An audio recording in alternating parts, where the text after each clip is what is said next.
In the late 2nd century BC, Rome faced a terrifying enemy from the north, the Cimbri. These weren't just raiders, they were a force unlike any Rome had encountered before. They were a mass migration, whole tribes on the move, searching for a new homeland.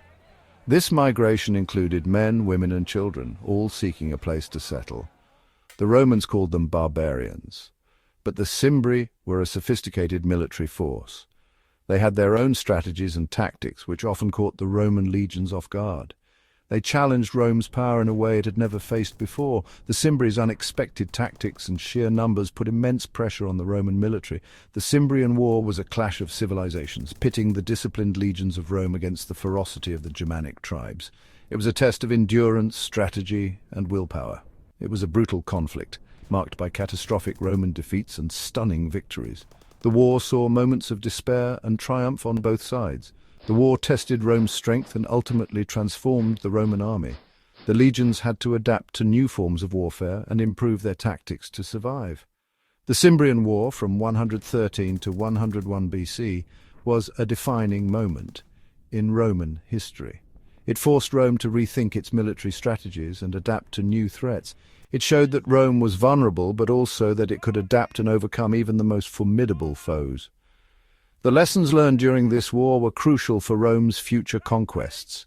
The war's legacy is seen in the reformed Roman army, a fighting force that would go on to conquer an empire. The Cimbrian War was not just a conflict, it was a turning point that shaped the destiny of Rome. The Cimbri, along with their allies the Teutones and Ambrons, originated from what is today Denmark. Why they began their migration south is unclear. Some historians believe they were driven by climate change, others by pressure from other tribes. Whatever the reason, the Cimbri's migration brought them into conflict with Rome. At first, the Romans underestimated these tribes. They had dealt with barbarian raids before. They expected to easily defeat the Cimbri. The Cimbri and Teutones were not simply raiders.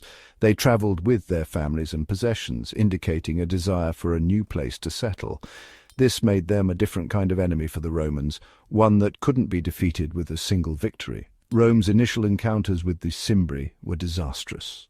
The Roman legions, used to fighting in formation, were unprepared for the Cimbri's ferocity and unorthodox tactics.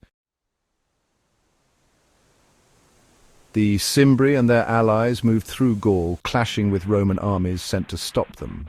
Their first major encounter came at the Battle of Norea in 113 BC. The Romans, led by the consul Gnaeus Papirius Carbo, were confident of victory. They badly misjudged the situation. The Cimbri, using a combination of brute strength and clever tactics, routed the Roman army. The defeat sent shockwaves through Rome. It was a wake-up call, showing the true danger posed by these northern tribes. The Cimbri victory at Norea was more than a military defeat for Rome. It was a blow to their pride and a sign of the challenges to come. This victory opened the way for the Cimbri to move further into Roman territory. They continued south, winning several more victories against Roman forces. The Cimbrian War was a series of humiliating defeats for Rome. At the Battle of Arausio in 105 BC, the Romans suffered one of their worst defeats ever. The Cimbri and their allies annihilated a massive Roman army. Estimates of Roman casualties range from 80,000 to 120,000. These defeats sent panic through Rome. The Cimbri seemed unstoppable. They were at the very gates of Italy. The Romans feared the worst. They believed Rome itself might be sacked. The string of defeats exposed weaknesses in the Roman military system. The traditional citizen army, based on property ownership, was proving inadequate against this new kind of enemy. Desperate for a solution, the Romans turned to a general named Gaius Marius.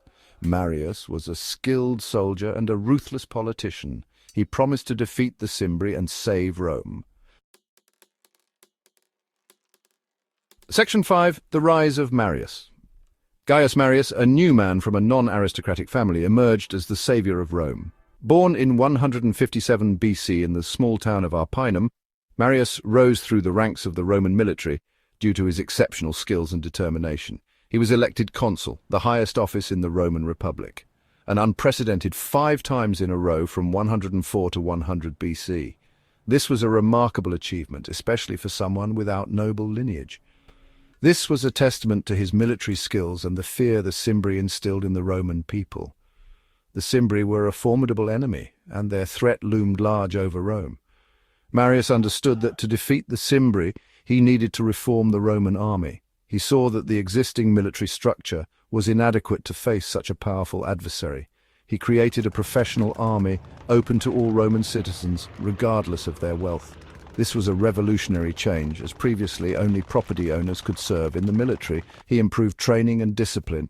Marius introduced rigorous drills and exercises to ensure his soldiers were always battle-ready. He also equipped his soldiers with standardized weapons and armor. This not only improved their effectiveness in battle, but also fostered a sense of unity and professionalism among the troops. Marius's reforms were not just about improving the army's fighting ability, they also had significant social and political consequences, leading to a shift in power from the traditional aristocracy to military leaders like himself. These changes allowed men of lower social status to rise through the ranks, challenging the established order. The Marian reforms marked a turning point in Roman history. These reforms, known as the Marian reforms, transformed the Roman military into a force capable of conquering the Mediterranean world.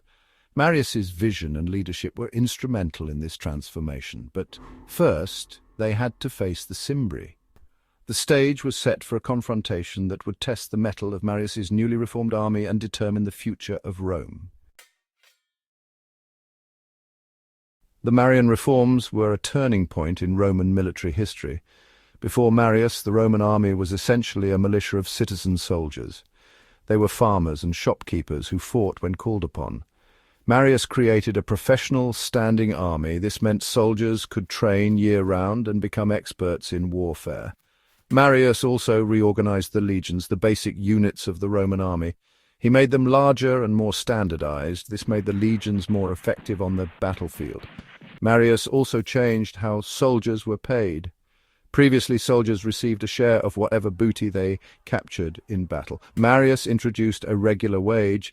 This made soldiers more loyal to their general, in this case Marius himself. The Marian reforms had a profound impact on Roman society. They increased the power of the military and, by extension, the power of generals like Marius. This would have consequences for the Roman Republic in the years to come.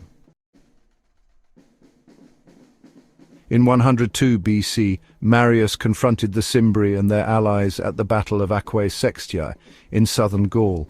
The battle took place over 2 days. On the first day, the Ambrones attacked the Roman camp.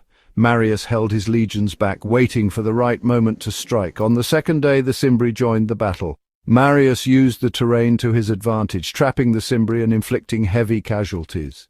The Roman victory at Aquae Sextiae was a major turning point in the war. It broke the back of the Cimbri and their allies. The battle demonstrated the effectiveness of the reformed Roman legions. Marius's strategy and discipline proved superior to the brute strength of the Germanic tribes.